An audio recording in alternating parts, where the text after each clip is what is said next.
সতর্কতার সাথে ভিডিওটি দেখে তারপর কাজগুলো করবেন। গত ভিডিওতে আমি আপনাদেরকে দেখাইছিলাম স্টাবলিশ ফ্রি ভার্চুয়াল ভিসা কার্ডটি কীভাবে নিতে হয়।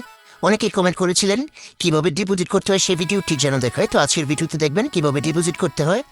তো এটি হচ্ছে স্প্যান্ডে ক্লিক করলে আপনার কার্ডটা দেখতে পাবেন। এখানে স্প্যান্ড একটা আইকন আছে, এবার টপ আপ একটা আইকন দেখতে পাবেন, প্লাস আইকন, এটাতে ক্লিক করবেন ডিপোজিট করার জন্য। তারপর এখানে একটা দেখতে পাবেন স্টেবল কয়েন, এটা চেঞ্জ করে ক্রিপ্টো সিলেক্ট করা যাবে, তবে স্টেবল কয়েনই সবচেয়ে ভালো। তারপর ইউএসডিসি এবং পলিগন নেটওয়ার্ক দুইটা আমি আপনাদেরকে মার্ক করে দেখাই দিচ্ছি। আপনারা চাইলে এখান থেকে ইউএসডিটি অর্থাৎ টেথার এটাও সিলেক্ট করতে পারবেন। তবে আমি যেভাবে দেখাচ্ছি এভাবে করলে আপনি 20-30 টাকা হলেও ডিপোজিট করতে পারবেন, অর্থাৎ 20-30 সেন্টও ডিপোজিট করতে পারবেন। তো ইউএসডিসি সিলেক্ট করবেন প্রথমেই, তারপর পলিগন যে নেটওয়ার্ক থেকে পলিগন নেটওয়ার্ক সিলেক্ট করে বের করে দেবেন। এখানে আরও অনেক নেটওয়ার্ক আছে, সব নেটওয়ার্কই কাজ করবে। বাইন্যান্স স্মার্ট চেইন আছে, আপনারা যারা বাইন্যান্স থেকে করতে পারবেন।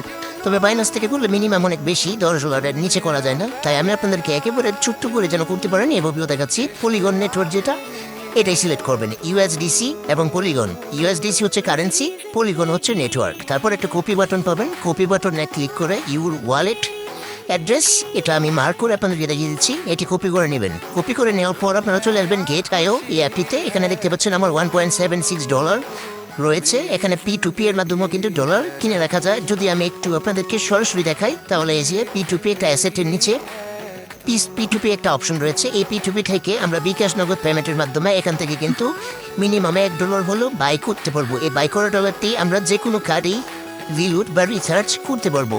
এক্ষেত্রে কিন্তু আমরা স্ক্যাম থেকে বেঁচে যাই, বিভিন্ন মানুষের কাছে হাত পাততে হয় না, কারণ আমাদের অল্প অল্প ডলার অনেক ঋণ লাগে। তো এখন আমি চলে আসি আবার গেট.আইও অ্যাপের হোম পেজে। গেট.আইও বাইন্যান্সের বিকল্প বিশ্বস্ত। তারপর কর্নারে দেখতে পাবেন অ্যাসেট একটা অপশন, আমি মার্ক করে আপনাদেরকে দেখাচ্ছি। কর্নারে ডান সাইডে অ্যাসেটস একটা ক্লিক করে দিবেন। তারপর ঠিক এরকম একটা অপশন পাবেন বাইন্যান্সের মতো, উইথড্র একটা অপশন। তো এই উইথড্রোতে ক্লিক করবেন, তারপর অনচেইন উইথড্রলে ক্লিক করবেন। তারপর দেখতে পাচ্ছেন ইউএসডিটি এবং ইউএসডিসি কারেন্সিতে অল্প অল্প করে কিছু ডলার রয়েছে আমার। আপনারা চাইলে যে কোনো ডলারে কিন্তু এগুলো ফ্রিতেই কনভার্ট করা যায়। তো আপনারা যে কোনো কারেন্সিতে কনভার্ট করে নিতে পারবেন ফ্রিতে। তো আমি ইউএসডিসিতে কিছু ডলার রয়েছে, এখান থেকে আমি 30 টাকার মতো 40 টাকার মতো ডিপোজিট করে দেখাবো আর কি। তো এখানে দেখতে পাচ্ছেন অ্যাড্রেস, তারপর নেটওয়ার্ক, তারপর অ্যামাউন্ট। তো অ্যাড্রেসে করে আমরা পেস্ট করে দেবো, যেটা আমরা স্ট্যাবলিশ ফ্রি ভিসা কার্ড থেকে কপি করে এনেছিলাম। কোনো ভুল করা যাবে না, যদি একটু ভুল করেন তাহলে আপনার ডলারটি লস্ট হয়ে যাবে। ভিডিওটি সম্পূর্ণ শিক্ষামূলক উদ্দেশ্য তৈরি করা। তারপর পলিগন নেটওয়ার্ক সেটা আমরা পলিগন সিলেক্ট করেছিলাম। এখানেও আমরা সেম নেটওয়ার্ক পলিগন সিলেক্ট করব। পলিগন নেটওয়ার্ক এখানে রয়েছে। ফিস খুবই কম, একেবারে নাই বললেই চলে। তারপর মিনিমামও খুব কম। তো এখানে অ্যামাউন্ট একটা অপশন দেখতে পাচ্ছেন, এখানে এই মিনিমামটা বুঝতে পারবেন। এখানে অ্যামাউন্ট এর ঘরে দেখতে পাচ্ছেন মিনিমাম 500 টাকা হলো আপনারা ডিপোজিট করতে পারবেন। তবে একটু বেশি করলে ভালো হয়, তো বেশি করবেন সবসময়। যত বেশি ডিপোজিট করতে পারেন ততই আপনার ভালো, কারণ ছোটো ডিপোজিট করলে যে ফি, বড় ডিপোজিট করলে একই ফি।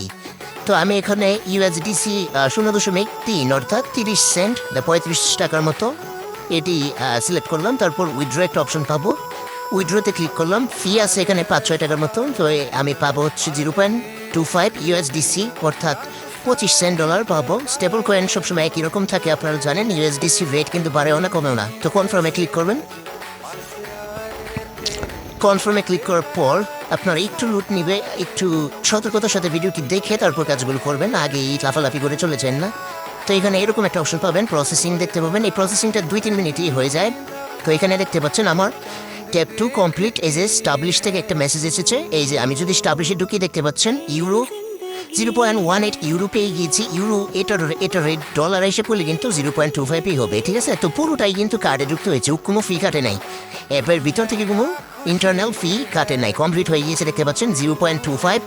আমি যদি এটাকে ডলার রেটে দেখাই, এই যে 0.25, আপনারা এটা ডলার রেটও দেখতে পারবেন, ইউরো রেটও